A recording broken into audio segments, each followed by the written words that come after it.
Di Meksiko, perang kartel tidak selalu tentang kokain atau metamfetamin. Di negara bagian Guanajuato, konflik paling berdarah justru terjadi karena sesuatu yang jauh lebih sederhana, bensin. Di bawah ladang, jalan raya dan desa-desa kecil, jaringan pipa minyak milik Petróleos Mexicanos mengalirkan jutaan liter bahan bakar setiap hari. Bagi negara, itu adalah tulang punggung ekonomi. Namun bagi kelompok kriminal, itu adalah tambang emas yang mengalir tanpa henti. Selama bertahun-tahun, pencurian bahan bakar dari pipa-pipa ini berubah dari kejahatan kecil menjadi industri ilegal bernilai miliaran dolar. Truk tangki bergerak diam-diam di malam hari, jerigen bensin dijual di pasar gelap, dan seluruh desa bergantung pada bisnis yang dikenal dengan satu nama, huachicol. Di tengah pusaran bisnis gelap ini, muncul satu sosok yang mengubah semuanya. Seorang pria yang membangun kekuasaan dari desa kecil hingga mampu menantang negara dan kartel terbesar di Meksiko. Namanya José Antonio Yepes Ortiz. Namun dunia mengenalnya dengan nama lain, El Marro, Sang Palu. Ia bukan ahli kimia narkoba, ia bukan penyelundup kokain internasional. Ia adalah bajak laut darat yang mencuri emas hitam langsung dari perut bumi. Dan dari desa kecil bernama Santa Rosa de la Lima, ia membangun sebuah kerajaan kriminal yang berani menantang pemerintah, serta memicu perang brutal melawan salah satu kartel paling mematikan di dunia. Inilah kisah tentang bagaimana bensin menjadi alasan perang dan bagaimana seorang pria hampir menguasai seluruh jalur minyak di jantung Meksiko.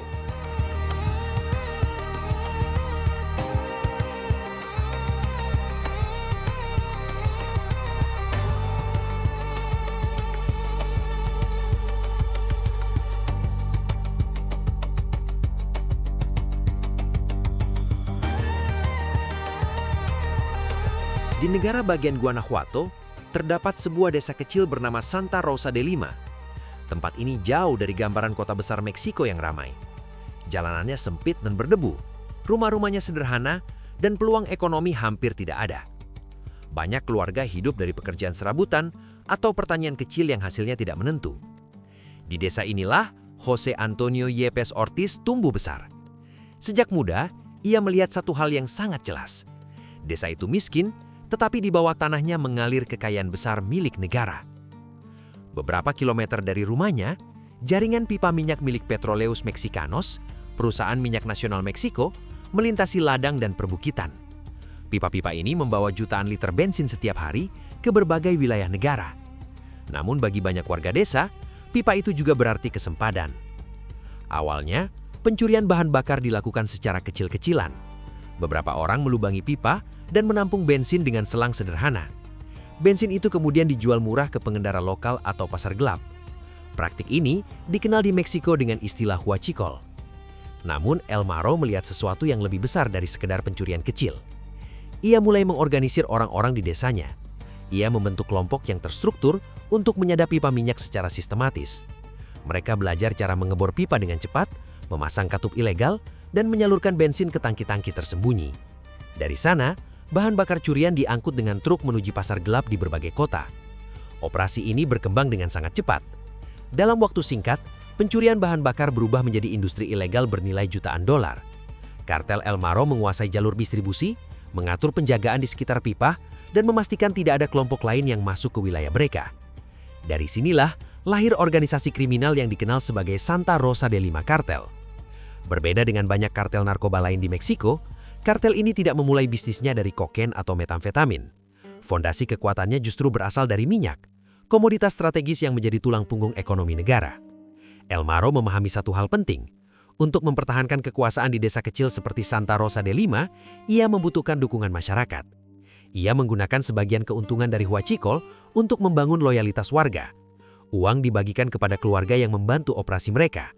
Beberapa warga diberi pekerjaan sebagai penjaga, pengendara, atau pengawas jalur pipa. Bahkan dalam beberapa kesempatan, kelompoknya membagikan makanan dan bantuan kepada penduduk desa. Bagi pemerintah, ia adalah pencuri minyak yang merugikan negara miliaran peso setiap tahun. Namun bagi sebagian warga lokal, El Marro dianggap sebagai orang yang membawa uang dan pekerjaan ke desa yang puluhan tahun dilupakan negara. Dari desa kecil yang miskin ini, seorang huachicolero mulai membangun kekuatan. Dan tanpa disadari banyak pihak, operasi pencurian bahan bakar itu perlahan berubah menjadi salah satu kartel paling brutal di Meksiko.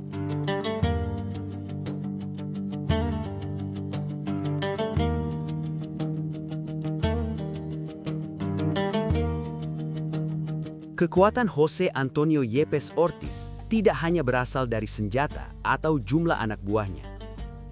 Senjata terkuatnya justru adalah dukungan dari masyarakat di desa-desa sekitar Santa Rosa de Lima. Selama bertahun-tahun, El Marro menanamkan pengaruhnya di wilayah itu. Ia memberi pekerjaan kepada banyak warga sebagai pengawas pipa, pengemudi truk bahan bakar curian, atau penjaga jalur distribusi. Uang dari bisnis huachicol menalir langsung ke masyarakat yang selama ini hidup dalam kemiskinan.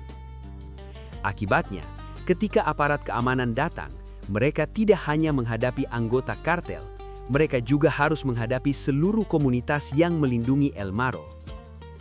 Setiap kali operasi militer dimulai, alarm langsung menyebar dari desa ke desa. Informasi bergerak cepat melalui telepon, radio lokal, bahkan pesan singkat. Dalam hitungan menit, warga mulai keluar dari rumah mereka.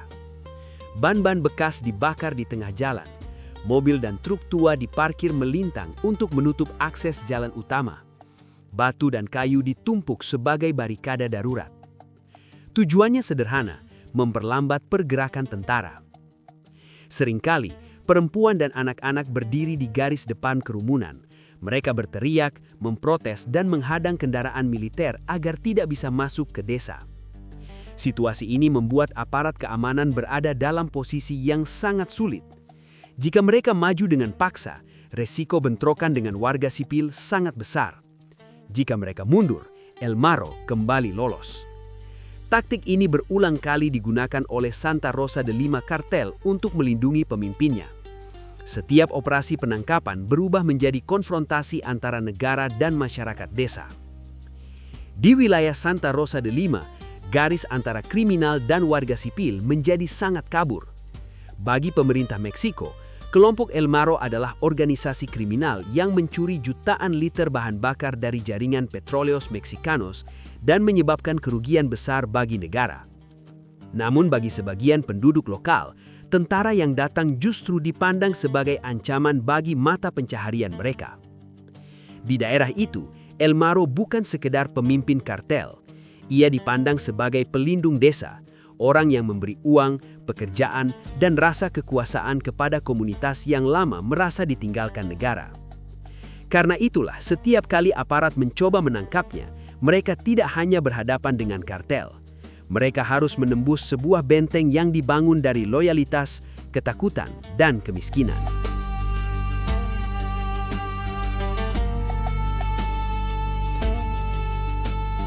Kesuksesan Jose Antonio Yepes Ortiz dalam menguasai bisnis huachicol tidak berlangsung tanpa tantangan.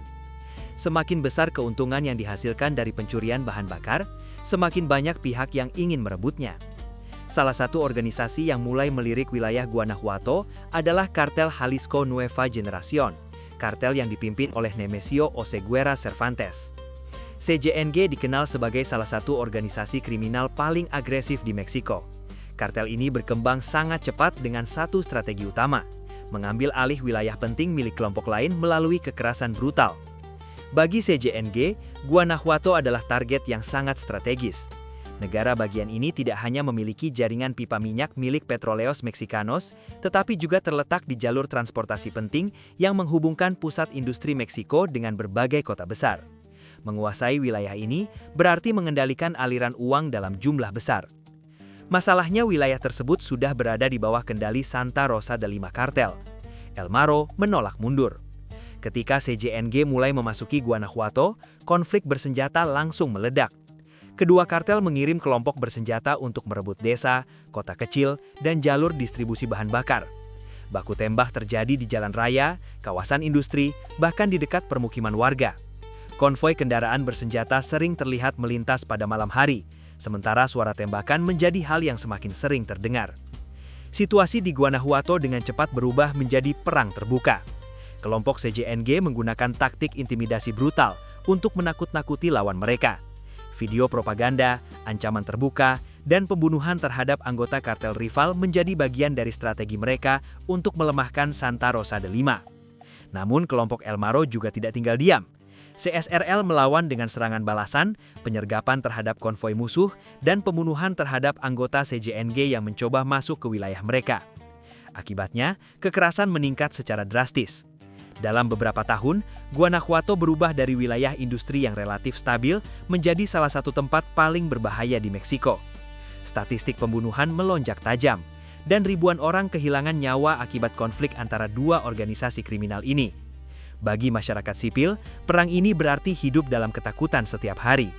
Bagi kartel, ini adalah perebutan kekuasaan. Dan bagi El Marro, perang melawan CJNG bukan sekadar konflik bisnis. Ini adalah pertarungan untuk mempertahankan wilayah yang telah membangun kekuasaannya dari nol.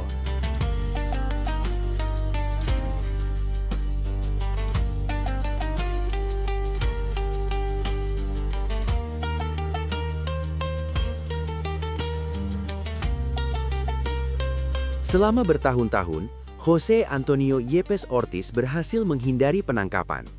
Ia berpindah dari satu tempat persembunyian ke tempat lain, dilindungi jaringan pengawal bersenjata dan warga desa yang setia.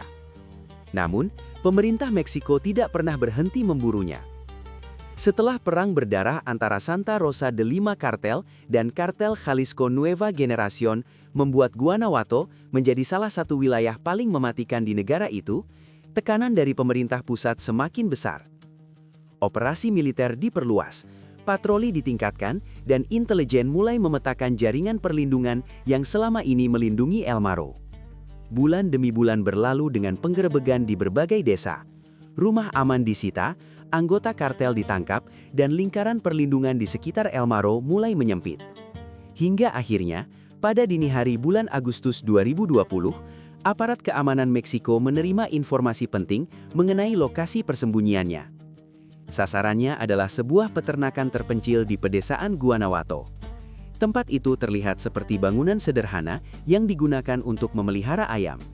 Tidak ada tanda mencolok bahwa salah satu buronan paling dicari di Meksiko bersembunyi di sana.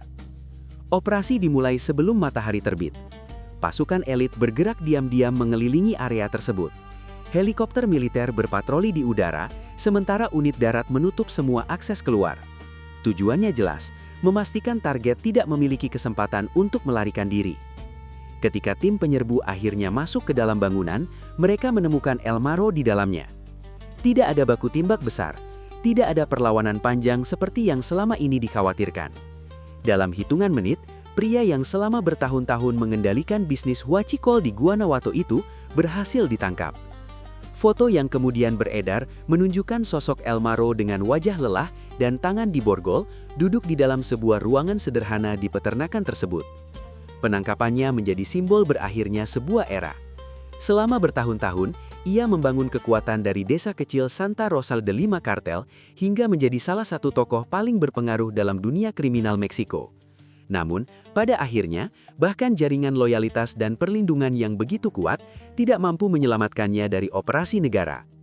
Dengan tertangkapnya El Marro, dominasi huachicol yang pernah ia bangun mulai runtuh, dan peta kekuatan kriminal di Guanajuato pun kembali berubah.